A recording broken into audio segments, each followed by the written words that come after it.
So I want to welcome you all today. My name is Jonathan Becker. I'm the Vice President for Academic Affairs at Bard College, and the Director of Bard College's Center for Civic Engagement, and the Vice-Chancellor for the Open Society University Network. I want to welcome you all to the 9th in the series on COVID, which is a series sponsored by the Talwar Network based at Tufts University and the Open Society University Network, which is focusing on adapting civically engaged universities and how they are adapting to the pandemic. The former title of the series is Adapting to the New Reality, Civically Engaged Universities Offer Strategies and Hope. And I hope today's panel will do that. We're very fortunate today to have 3 panelists from around the globe who will offer different insights into how we're approaching civic engagement at this moment, how universities and institutions are responding to the pandemic. So I want to introduce our panelists. Our first panelist is Dr. Haifa Jamal Al-Lail, who's the president of Effat University in Jeddah, Saudi Arabia. Dr. Al-Lail was awarded a PhD in public policy from the University of Southern California. And before joining Effat University in 1998, she served as the first dean of Girls Campus in King Abdulaziz University in Saudi Arabia. Dr. Haifa is a distinguished leader, respected academic, renowned advocate for youth engagement. She was a winner of many awards, including the 1,000 Women for the Nobel Peace Prize in 2005 and the Distinguished Arabian Women's Award. She will speak today on entrepreneurship and ecosystem development. Our second speaker will be Penn, who's a senior lecturer and director of the Master of Public Policy program and community practice at Tufts University's Department of Urban and Environmental Policy and Planning. He partners with various community-based building organizations in the Solidarity Economy Initiative, the Right to the City Alliance, and the Center for Economic Democracy. He's published broadly on environmental and social justice issues and has expertise particularly in environmental justice, solidarity in the new economy, and community organizing. And today, he'll be focusing particularly on pandemic challenges and opportunities for deeper community university partnerships and what the pandemic means for now and the future in terms of that. And our third speaker will be Dr. Julian Skyrme, who's the Director of Social Responsibility at the University of Manchester. Dr. Skyrme has worked in higher education since 2001 in a range of leadership and management positions. He is passionate about equality of opportunity and the social purpose of higher education, and has chaired and advised on a number of national policy groups and committees. His doctoral research examined how the concept of social justice can be used to understand new patterns of affirmative admission selection for students who come from differing social and educational backgrounds.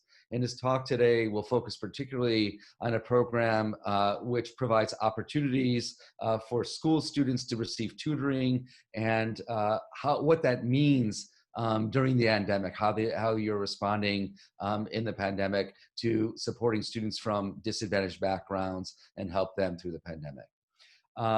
I think the pattern for today, or the structure of today's panel, is each panelist will speak for something like 6 to 8 minutes. And then after that, we will be accepting questions from the audience, and we're looking forward to a very healthy and exciting discussion. So without further ado, why don't we begin by turning to Dr. Haifa. Thank you, Jonathan, for the introduction, and thank you for being with among these great speakers. And thank you, of course, for the Talwar Network for inviting us to be such and such kind of great discussion with different distinguished leaders from around the world. I want to speak a little bit about Saudi Arabia and the background of that, why we're concentrating on entrepreneurship first as Effat University and as a country. Among the national priorities and pledge of Saudi Arabian government is to generate employment opportunities, Saudization, developing technology entrepreneurs, developing more SMEs and entrepreneurs in the kingdom, really to help the government because they are the only provider of jobs at this moment. Effat University has played a major role in this, and through the entrepreneurship system that ecosystem that it created by itself on different angles.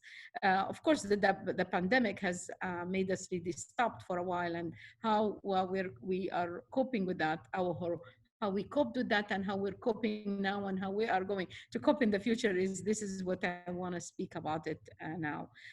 We established a center early on 2018 19, and it is called Business Innovation and Entrepreneurship Research Center.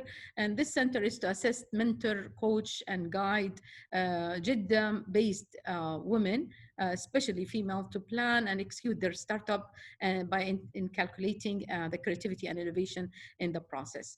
The partnership that really we created also with different institution, individuals, government and non-government, national, international institution, really played a major role in how we achieved our success. The center activities revolve around four major activities.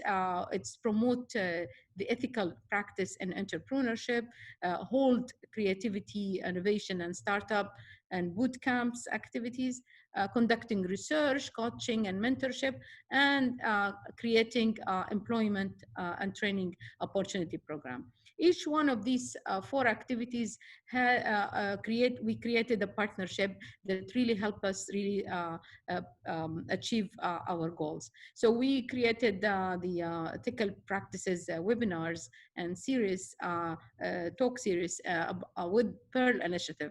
Pearl Initiative, I think you're aware of how in the Middle East are talking about different kind of how to avoid corruption, how to avoid all of these kind of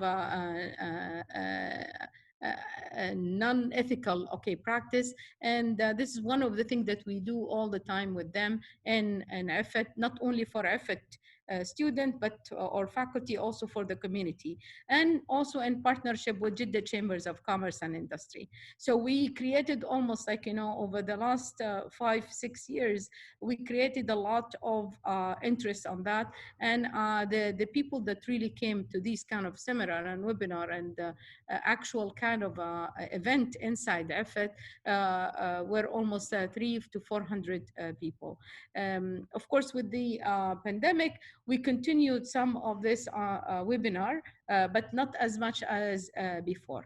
The second activity, which really it's a sense of pride for us, is our partnership with Henry Ford Foundation Academy, and how we provided with the idea of startup inside Effat with the not only student and graduate of Effat, but also the graduate and student of different universities and the community. And we made it with this partnership to help the female in the Kingdom of Saudi Arabia. They're anywhere in the kingdom, they can come and be part of this 3 days workshop, and with the partnership of Henry Ford Foundation Academy. And this helped almost 50 women in the first workshop, and we planned it for the second time, but the pandemic really stopped us and we couldn't really continue, and we're in negotiation now with Ford Foundation Academy in order really to help do that online. So that was a great success, and we're doing it also with the other universities in the kingdom, like KAUST and IDB, Islamic Development Bank, and some of the SMEs initiative inside the kingdom. We hope that we can re-establish this again after the stop that happened to us. So it's a big misery for us really to lose that kind of initiative. And the last one, the third one is the conducting research. And this research is really around how we make sure that everybody understands the ecosystem of entrepreneurship in Saudi Arabia. And this is, we built around that a lot of activities, mentoring, coaching, and the last effort that we've done is how we created a website. We call it BIERC, which is around entrepreneurship, and we put it really like a for free, that some of our faculty, some of our students, especially the graduate, they do some mentoring and coaching to the people that wants really to create their own businesses. So how they write a business plan, how to create a business entity, how they can navigate through the whole system of Saudi business industry. The last thing, which is really also, it's a very important initiative, is we created that we call the training and employment opportunities. And again, it's not only for Effat graduate, but we piloted on our graduate, and really we continued with all the graduate of different universities, because you know the unemployment it's on the rise, and we wanted really to help in collaboration with HRDF. HRDF is a Human Resources Development Fund. We partnered with them in order really to help the female in Saudi Arabia to get at least 6 months, short time period of employment, that to put it on her CV and act on that with a different. This is it's in continuation. It didn't stop, and from 2016 started until now, it's working. During the pandemic, we made sure that the remote work, it really counts for them as part of their CV, and at the same time we pay them the same amount of allowance. And so these are major activities, and I think 2 of them got affected, but the other 2 are going well. Thank you so much, Dr. Haifa. I really appreciate it. Why don't we turn to our next speaker, then Penn, please. Yeah, thanks for having me. And Haifa, very, very good to hear about the programs that you're running in Saudi Arabia. Learn something new every day. I am based at Tufts University, which is where the Talwar Network Secretariat is held, based. I have the privilege of being part of an institution that has a long commitment to civic engagement. Do a lot of work with the Tisch College for Civic Life. And I'm in a department, which is a professional graduate department that in urban planning and public policy that's all about educating practical visionaries. I come into this work as a practitioner. I came from more than a decade and a half of work in the community-based sector, the NGO sector. And when I was brought into our department, my role was to forge deeper, longer-term partnerships with our communities. And so today I'll be talking a bit about how the pandemic has been affecting our work with our partners and what's been happening in our communities. And really I'll be talking about not only challenges, but opportunities for civic engagement that have arisen over this past 9 months. I'll explain first that, you know, one of the things I've been able to do at Tufts with the support of Talwar Network and the Tisch College has been building a model of community university partnership that we call a co-research, co-education model, where we value our partners as co-producers of teaching, research, and practice, which is our university mission. We're trying to go beyond semester to semester kinds of engagements, project by project, fragmented into research, teaching, and service, but try to put those all together into multi-year partnerships with particular community-based partner organizations. And so for instance, one of the organizations that I have worked with for a long time, our department has been working with since 1990, But it wasn't until about 5 or 6 years ago that we developed a multi-year plan with adequate resources for both partners to pursue a multi-year plan. So just to give a little bit of sense of the overall context of what we're dealing with here in the Boston area, is that we're in a state that has actually had a relatively good response to the pandemic, a very, very well developed healthcare sector, but we're in one of the places that has some of the most extreme wealth inequality and racial segregation. And all of these inequalities have been exposed for what they really are in this pandemic. A lot of the community partners that I'm talking about and that I do work with are folks in community-based organizations that are building power in and serving working class communities of color. And these communities that I've been working with and came out of have been hit very hard by the pandemic, of course. Housing and kind of gentrification and displacement were already really, really difficult situations and have been made more severe, as have been, just unemployment and people trying to make ends meet. But in this crisis, we're seeing an explosion of mutual aid and of new networks and connections being forged, new relationships, people being mobilized in new ways to try to meet these needs. So some of the challenges that we've been dealing with, first off, was the very, very quick pivot to doing everything remotely, which I know has affected all of us.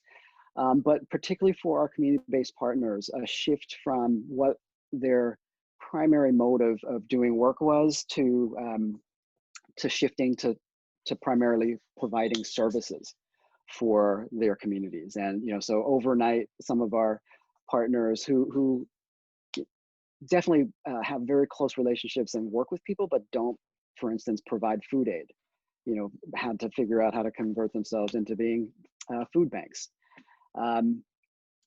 This affected the work I do because we have a lot of actually over the summer we have a lot of students that do work with and help support youth leadership programs at our community-based partners. And I'll just give you 3 examples. One partner had to cancel their youth program entirely because of their pivot. I had another student that supported one of our community partners that decided to run their youth leadership program all by remote. And some really interesting results of how they were able to build community over virtual space. And then yet another student was able to participate in supporting a youth program where they held it in person, but masked and distanced. We found that the remote mode has been really challenging because of some of these inequalities that we've been talking about, and technology and internet access being some of the main ones for a lot of the folks in our communities. But we've had a number of opportunities, and I said earlier that there have been new connections being made, particularly through mutual aid, where folks are trying to figure out needs and offers, right? Who needs what, who has what to offer, and how do you make those connections? We've had students involved in leading some of these mutual aid networks in our local neighborhoods and communities. The Tisch College made funds available for students over the summer to run any kind of project working to support community partners during the pandemic. And students completed almost 80 projects over the summer. I'm part of the Tisch College Community Research Center, and we convened our partners early on to assess needs and figure out how we could connect students and university resources to match those needs. Amongst our community partners, we've just seen amazing things happen. There was a coalition that came together called the Mass Redistribution Fund, basically trying to, what they did was take the stimulus money that was sent out to all folks in the US and folks who wanted to donate that because they didn't have the needs to use it, donating those to folks who had funds set up to create direct and to get that money and aid directly to folks who needed it the most. And so mass Redistribution Fund raised almost $750,000 since last May to get to those most in need. Another story that I like to tell is we had a coalition of groups that came together to put together wellness kits for families that had COVID positive members. And they used emergency relief funding from the city of Boston. But they also drew upon a lot of donations and folks who wanted to offer things. So they put together an order of several thousand masks, but instead of going to a regular supplier, they went to one of our community organizations that had some women who were part of a sewing cooperative and trying to get that business off the ground. So they got an order for several thousand masks. Other community organizations went out and solicited donations for fabric so that they could make the masks. And then all of these got put together into wellness kits that went to these families across the city. One of the other things that's happened is a lot of these community organizations now have hundreds and hundreds of new connections and people that they are now trying to figure out how to bring into their program work, their organizing, and advocacy work. So, we're finding actually that there's some really interesting opportunities to do some support of these new civic engagement modes. And so I'm involved in 2 research projects right now. One is with a project that's trying to look at, in what ways have the capacities that are being built in our communities right now around COVID response, how can they also be applicable to to respond to climate emergencies? So, for us, social resilience is one and the same thing, no matter what type of, of circumstances causing the crisis. So that's a really interesting project. We're also getting funding from the AmeriCorps agency to better understand how COVID has been impacting community-based partners and their abilities to civically engage their residents. So I guess I'll stop there and just say that, one of the things that we've learned from this process is that we knew this before, that to have authentic and productive partnerships and engagements over the long term, you have to really center the needs of the communities and the partners that you're working with, and that we have to be flexible and responsive to that, and that at the end of the day, our interdependence. Universities are not kind of abstract knowledge producers. We're based in places.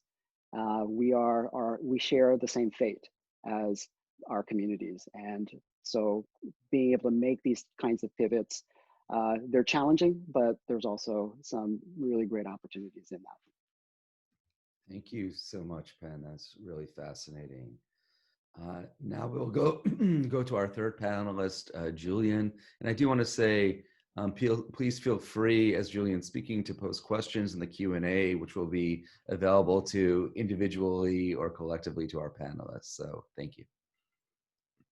Thank you, Jonathan. I'm delighted to be here today from Manchester in the UK. We'll be telling a story today about an initiative within the University of Manchester, which we're really proud of us developed during the coronavirus pandemic. But first of all, let me say a little bit about the university where I'm speaking from. So I think you'll be able to see my slides there. First of all, just to be able to say to you that the University of Manchester is one of Europe's largest universities. We have around 40,000 students, 12,000 staff, around 10,000 international students here who come from over 160 different countries. I should also say that we have 3 core goals as a university. We have research, we have education, and we have social responsibility. And that makes us unique in British universities for having social responsibility as one of our 3 core goals. Our university, we have won a range of awards for our work. We've also featured either first or second in Europe for our impact against the UN Sustainable Development Goals, which measures social and environmental impact by the Times Higher Education each year. So we have a commitment to social responsibility. We also feel this is something that's really part of our mission and something that we've made a huge amount of progress in over the past decade. And the initiative I'm going to tell you about now comes from nearly a decade of work in partnership with a local charity who began in Manchester but now deliver impact right across the UK. And this work has been really, really important through the pandemic and says something I think quite important about the role of universities at a time of crisis. So the work we undertake with Tutor Trust is something that began in 2012, and it was a really radical idea at the time to boost the educational opportunities for disadvantaged young people through tutoring. So the Tutor Trust, they aim to tackle educational inequality in a unique way through tutoring, and to make sure that every child who needs some additional academic support can have access to a great tutor. In the UK, it's very similar to those of you listening from across the pond. In the United States, the gap in life chances between advantaged and disadvantaged learners is huge. So in the UK, by the time you get to age 16, there's a year and a half of difference in education. So it's as if more advantaged learners have been in education for 1.5 more years than everybody else. That's the gap. We also know that this attainment gap is wider in the north of England, where I'm based, than in the south, which is a more affluent part of the UK. So the more disadvantaged parts of the UK are going to have an even bigger gap. Now, one of the ways, it's not the only reason, but one of the ways in the UK that more advantaged learners can progress to a greater extent than less advantaged learners is because many of them have access to online private tuition, which can cost around about £25 an hour. So in US dollars, I think about $35 an hour generally would be around the costs. Now, this is something, therefore, more privileged groups have access to, and this is quite a common way in which more middle-class parents in the UK are able to give their children a leg up. So what the Tutor Trust charity tries to do is invert this model and give access to this private form of tutoring at no cost to disadvantaged learners. So they recruit people from local universities, and this is where we come in, and they ensure that the students have very good qualifications in maths, English, and science. They're paid competitive rates, they get training, and they also provide a very professional service to young people. So when they began as a charity in Manchester, around about 95% of the tutors were University of Manchester students. So the charity couldn't have operated without the university. Although they're independent, it was a partnership which relied almost exclusively on our students. It's now about 70% as we've expanded to other universities, but 7 in 10 of the tutors roughly are from the University of Manchester.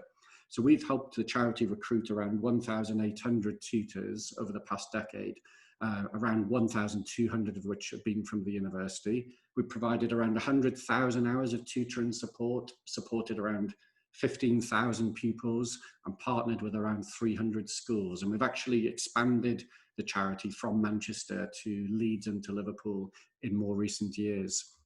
Now, what happened during the pandemic was these disadvantages became even more extreme because young people in the UK, schools closed in March, and they largely didn't reopen. For some learners, they did towards the end of our term in July, but for most people, schools remained closed. This has led to an enormous inequality, as we all know, with access to technology and also access to parental support at home to advise young people on their learning.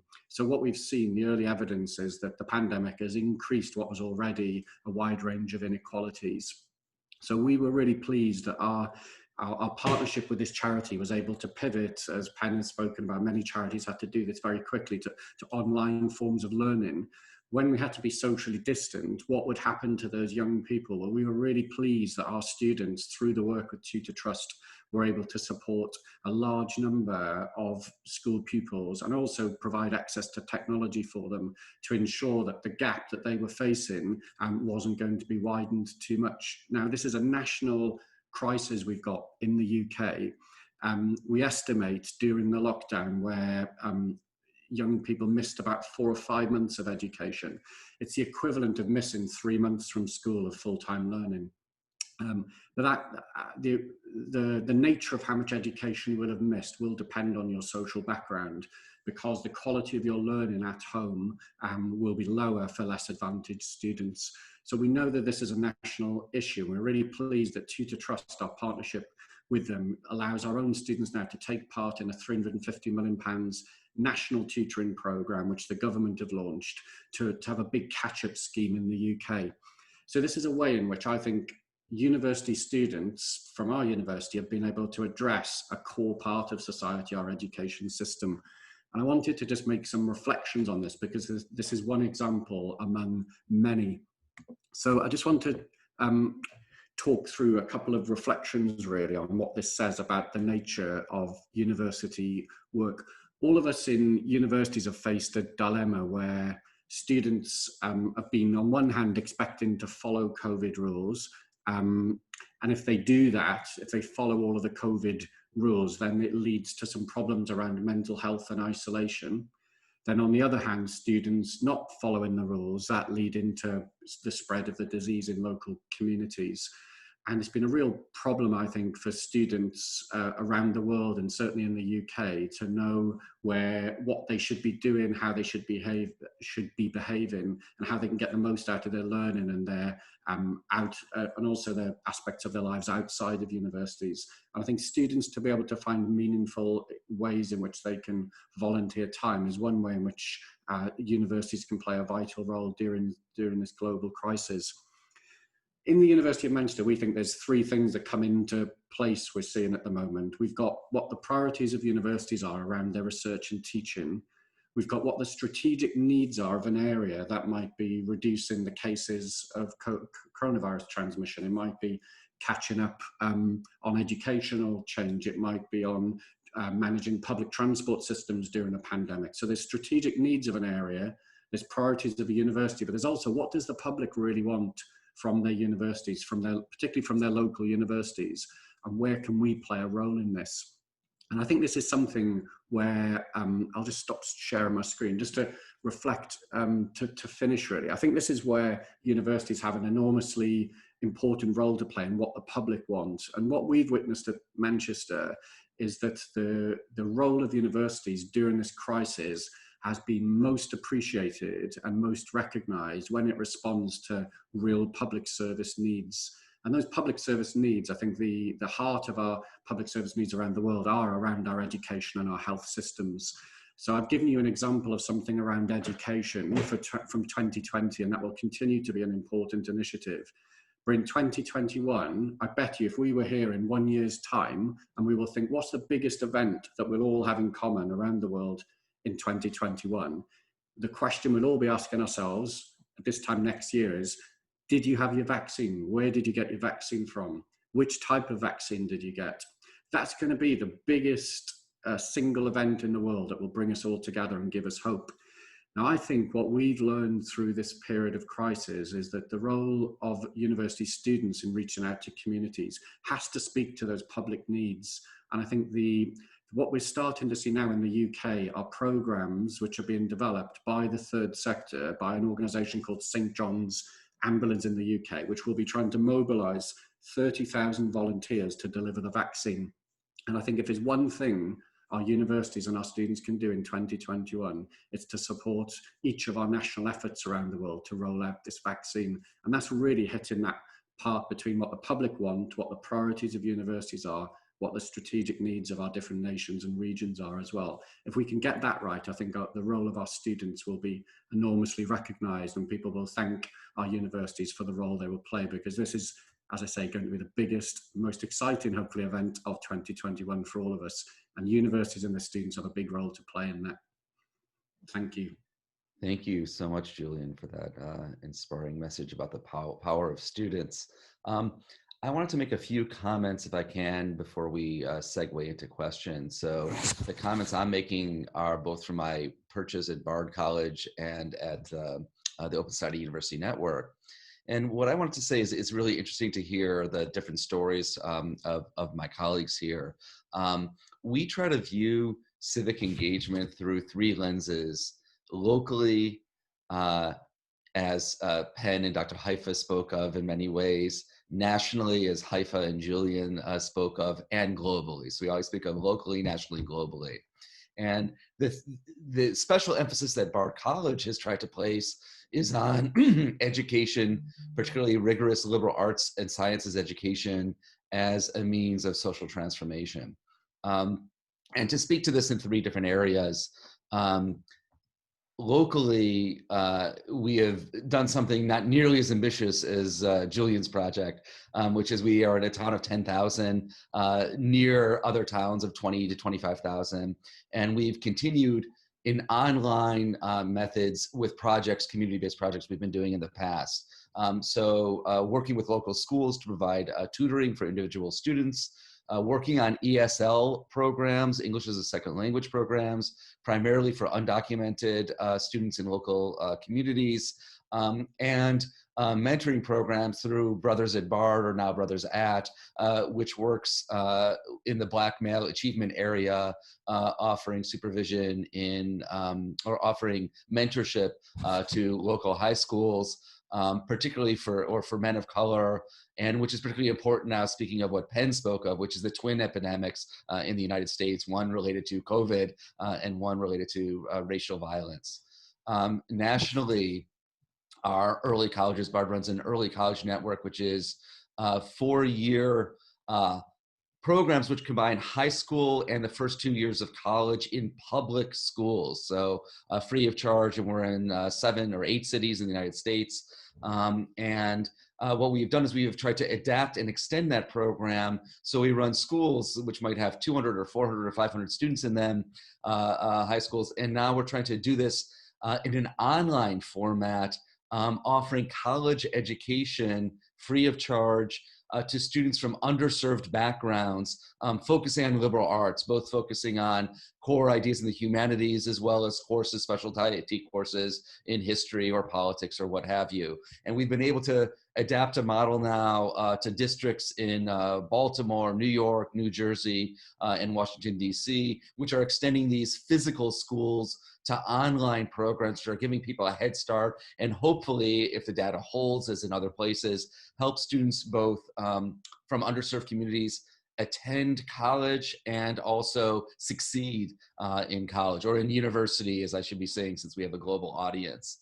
And then nationally, we have been working with our Open Society University Network partners in a number of ways. One of them is how we can offer quality education to our students online. So in the very where the global meets the local, how do we make sure we're delivering an educational method and product which is supportive of them? And I put in the screen a workbook that we've been sharing, we've been running a number of workshops sponsored by people throughout the network to help, because it's a really difficult time for faculty and for students. And how do you create an academic environment which helps people? And how do you deliver classes and work on classes which can engage your students? Because that remains really important, both for their educational experience and for their individual development. So we've also now this term created an exchange amongst universities, so that students in one location, sometimes we have students stranded in Asia, for example, and it's very difficult for them to take a class in the United States, which meets at 2 p.m. because of the timing. So we worked out a large network of exchanges which have helped build that up. And the other thing we've done is things like this series where we're talking about how civic engagement lessons can work across the globe and what we can learn from each other. And with that, I want to segue into the first question. And again, please feel free to post the questions in the Q&A. So my first question to the panelists is, what methods or approaches that you learned during COVID, during the pandemic, will you carry on afterwards? Can you cite 2 or 3 fairly concise examples of things you didn't anticipate you would do, which now you will be able to do, the silver lining in the pandemic, as it were? So maybe we'll begin with in the same order in which the panelists spoke. So Dr. Haifa. I think I didn't expect myself to stay long on an online conversation, such what we're doing now. I always love really the interaction, and I think from that, I think everything will be happening remotely. This will carry on again and again in the future, because a lot of us really find it really flexible, and at the same time, it gives the same purpose. Maybe with less kind of interaction is fine, but I would love really to continue doing this, but not on a sense that really without human interaction in the future. So the online approach for work, for teaching and learning, I think these will stay with us for a longer period, not only for this year, but I think this is a strategic key change and a strategic arrangement that each institution needs really to take into consideration in any kind of planning from now on. Students got used to really to have these kind of online classes.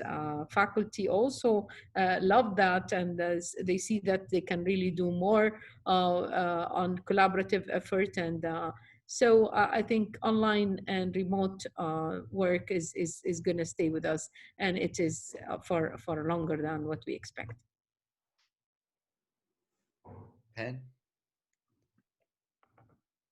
Yeah, that was my first knee-jerk response too, which was that being able to continue some of these remote participation is definitely something that will stick. However, for me, and I think our students in particular are so hungry for the in-person interaction. So I think that if we are able to do both, right, then we can get the best of both worlds and perhaps be a little bit more efficient with our resources, so we don't always have to be flying people around.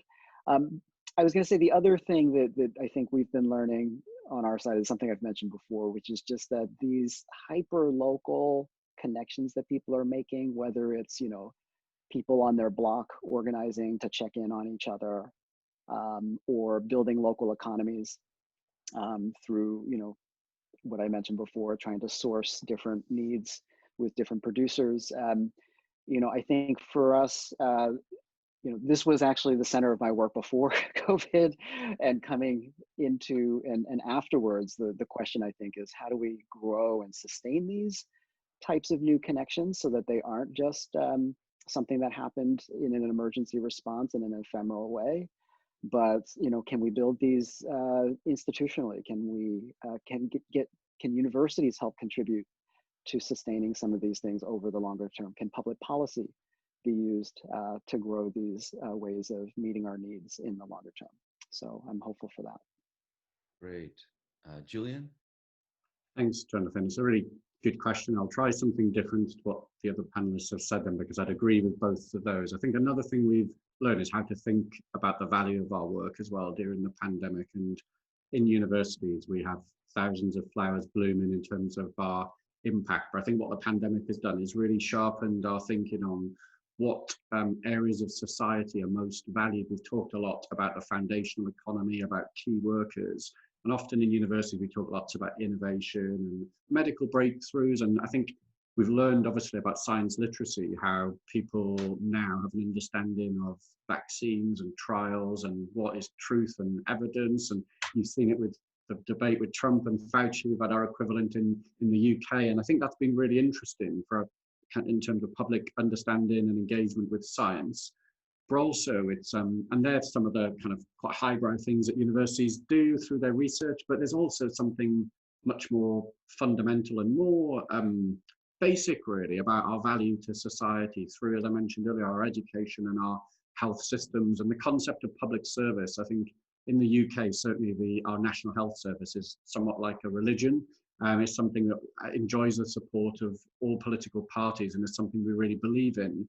And I think just explaining what we do in different terms, so rather than talk about health innovation and supporting the health ecosystem and health devolution and drug delivery, if we can talk about just supporting public services, supporting our NHS, and trying to use language that the public understands, supporting our schools.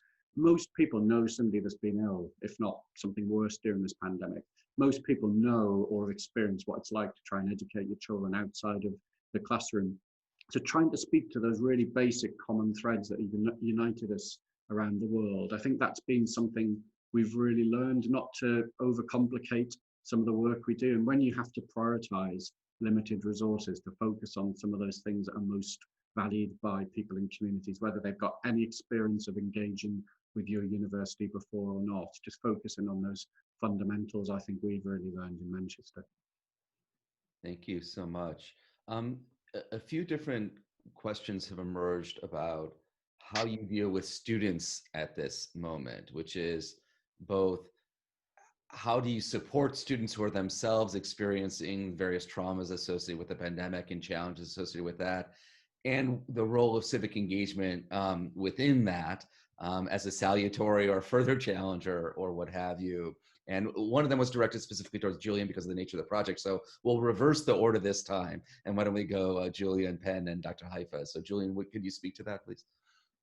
Thanks a lot, Jonathan. I don't know if any of you follow global news, but Manchester is at the centre of a global movement around student politics and activism around their experiences during COVID.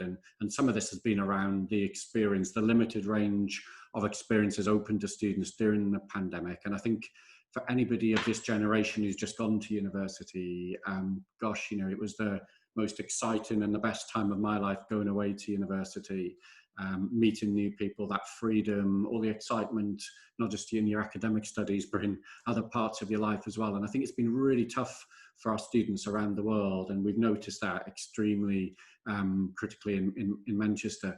And you think, if you know, the study program is just one small part of students' lives. And I think the learning experience has been different. So students getting involved in ways in which you can support communities in a COVID safe way, I think is one of the ways in which our students, from their own well-being point of view, I noticed the question from Kathleen in the chat there, about do we have any evidence that students who get involved in these things are going to have greater well-being? We don't yet, but what we do know from a really important body of work in the UK, the 5 ways to well-being work, we know that to give, to volunteer, does, in normal times at least, have a statistically significant positive impact on people's well-being.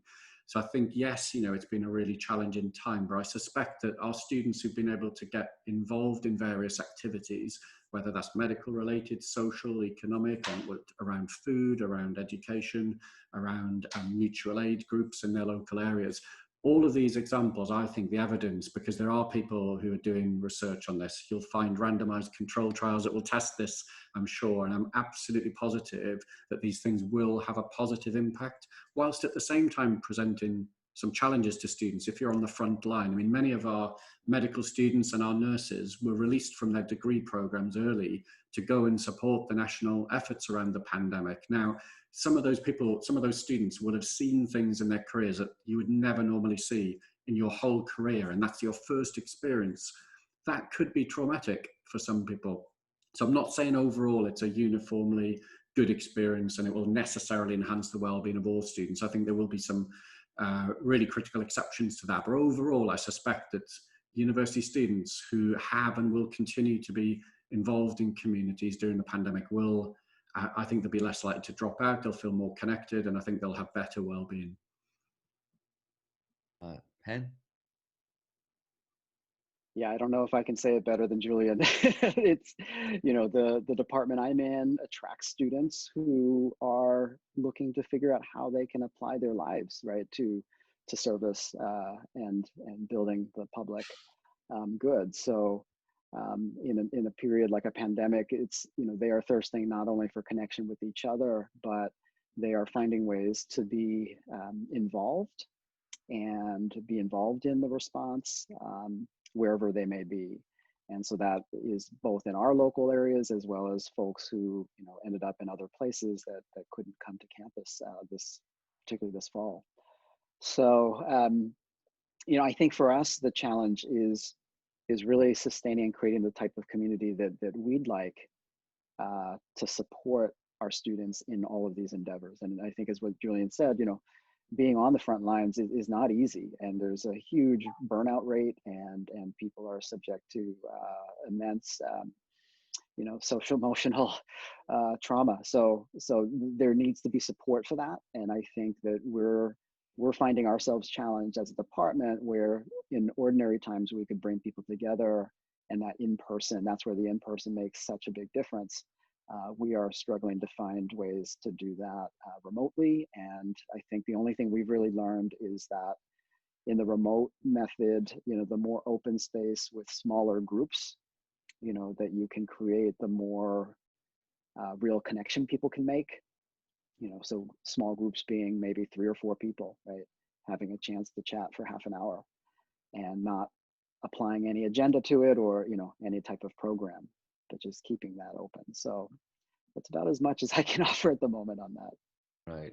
I'm going to get to Dr. Haifa in 1 second with this question, but just one question for you I wanted to pose, which is, do you see, your own work in environmental justice, do you see or do you perceive an uptick in interest in that following potential causes and consequences of pandemic going forward, or analogous challenges that may happen in the future? I'm curious what you're witnessing in terms of that.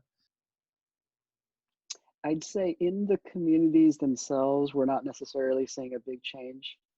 But I think the fact was that coming into the pandemic, particularly in lower income communities, communities of color,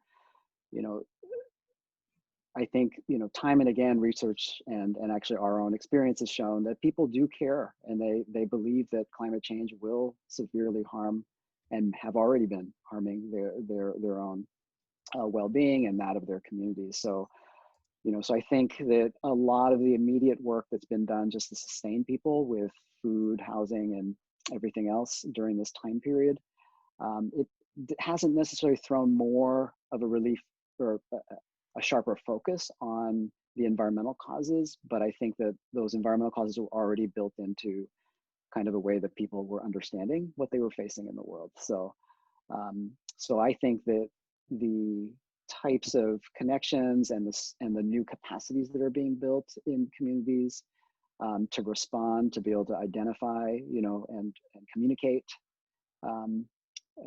person to person, like those things are the kinds of things we'll need for climate emergencies, but also, and this is the bigger question that a lot of our students are interested, how does that translate into new public policy, political power to achieve, right, some of the solutions that people have been working on for a long time in this area.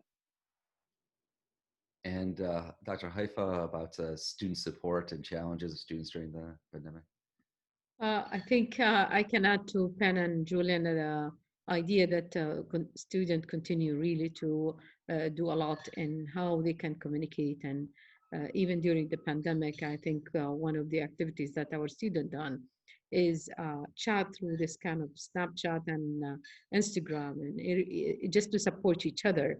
And during the time of all these changes happen and the stress of the examination, what kind of examination. So the psychology people, for example, students really got together and really created this kind of series of meditation classes, meditation series, and some chats between themselves.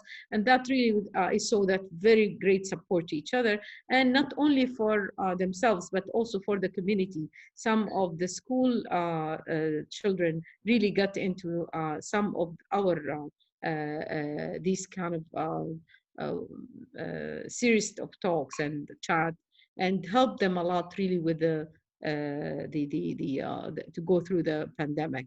I guess one of the very important things that maybe I can also share with you is the changes that happened, even the way that we do the prayer.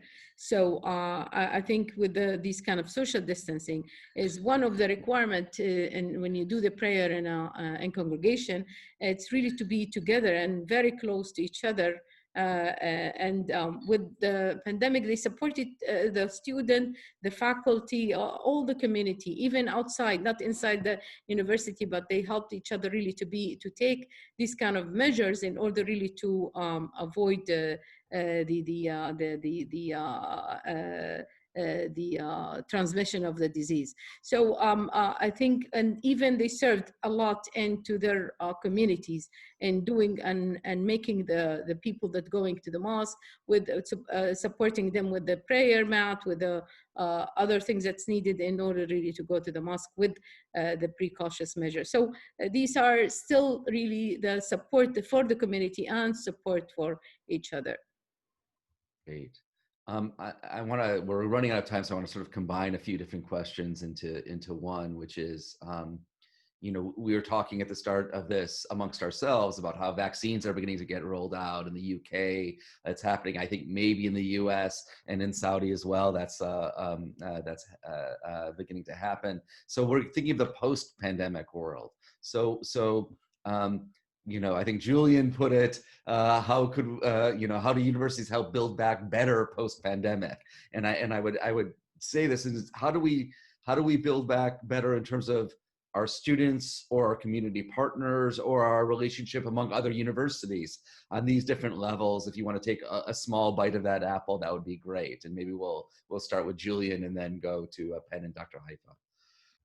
One of the things that we've been able to do successfully during the pandemic is work more closely with our local universities. Out in Greater Manchester, there's 5 different universities, and we meet every week now. And we've had to do that to have a common approach around testing and tracing and student mobility around the UK. So some really positive things have come out of that. And we've actually committed as 5 universities to produce what's called a Civic University Agreement, a shared strategy for our Greater Manchester region, which is about 3 million people in size. So that's a really positive thing to come out of the pandemic. And we're also going to be doing surveys of what the public want from the 5 universities. What we seem to find from similar surveys in the UK is that there's going to be the mother of all jobs crisis to come out of this. So what can universities do to support better quality jobs in their areas? How can we also support high streets is going to be a big challenge with the move to online shopping. And then also the social determinants of health is really important. We know that, you know, coronavirus attacks all of those inequality issues relating to health around higher rates of obesity, diabetes, hypertension. And this is why the US and the UK in the European context had some of the highest death rates, is because of we have some of the most unequal societies, and more unequal societies have worse underlying health conditions. So there's that. And then I think the big one, which is in Penn's area, of course, is we didn't see carbon emissions reduce anything like we thought they would during the pandemic. And what this tells us is cracking the environmental challenge is going to be one of the biggest issues. But again, with an opportunity there, if we can marshal huge amounts of resources like we've done around the world in response to a pandemic, actually the environmental crisis is more dangerous to us. So if we treat this like an emergency and like a crisis, we can find the money, we can find the way, we can do the science. And that's the real hope, I think, in 2021, with a different administration in the US, with a different form of leadership, re-entering the Paris Agreement and really putting our foot down on the accelerator around reducing emissions. I'm hoping that in terms of building back better, if there's one thing that can come out of this, it's tackling that environmental crisis and thinking about that like a pandemic as well. And Sure, I'll just pick up where Julian left off, which is to say that I think this idea of building back better and not going back to normal is a really incredible asset and resource for moving forward. You know, because I know that everyone is desperate to get back to normal in certain ways, but there were already a lot of things that we needed to be working on. And this pandemic is giving us a real big push to make sure we're thinking about that. So, so for me, building up these kind of local economies and sustaining, you know, ways that we can, I love the term that Julian used, which we don't use so much here in the US, the foundational economy, right? We talk in the US a lot about infrastructure building, but for me, you know, a lot of how we house people, how we feed people, how, you know, all these basic things that are foundational, you know, this is what we need to work on and shore up so that we're doing that in a way that, you know, will preserve the opportunity for others in the future generations to do the same. Yeah, I guess I'll stop with that. Dr. Haifa? Yes, I think the new norm, as Penn and Julian said, is going to be different than the past. But again, it was maybe something very important to happen in order really to change ourselves. So the change to the future, it's really important now, and maybe it happened suddenly.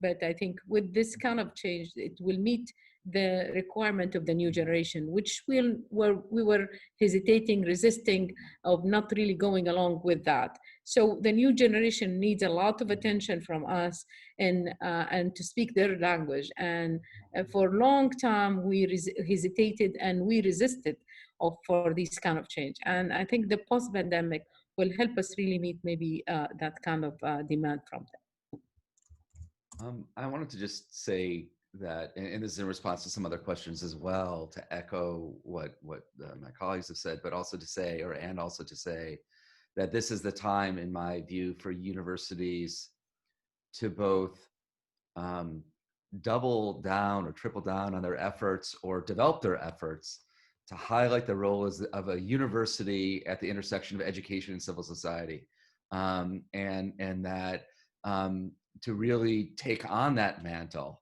and to, as Julian spoke about in the express priorities of our institutions, that we speak to that, and that we also try to demonstrate, as some of the questions show, the impact that universities have had within society, be it in medical terms, be it in social terms, educational terms, during the pandemic, not just for the sake of universities, but for the sake of society, and not just in relatively open societies, but also in more authoritarian societies where there is more of a struggle, but where universities' success in contributing to societies dealing with the COVID challenge reaffirms their important role within that, and underlines the importance of civic engagement as an element of what universities do in terms of preparing engaged citizens for the future.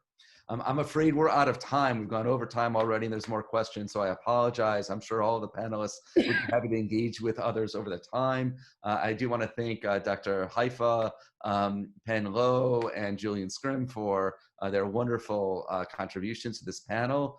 I want to thank particularly Laureline Hoyt and from the Talwar Network, and Aaron Canan from Bard College for their wonderful leadership of this program, and Lauren Cook for guiding us through the technical elements. And I want to remind people that the next talk in this series will be on January 11th, and it will be entitled Public Purpose of Universities in a Post-COVID World. So it will pick up where we left off, I think, and we're looking very much forward to that. So thank you all for attending. It's wonderful that so many people stuck on for the full talk, and we look forward to further conversations in the future. And again, thank you to our panelists today. Thank you, Jonathan.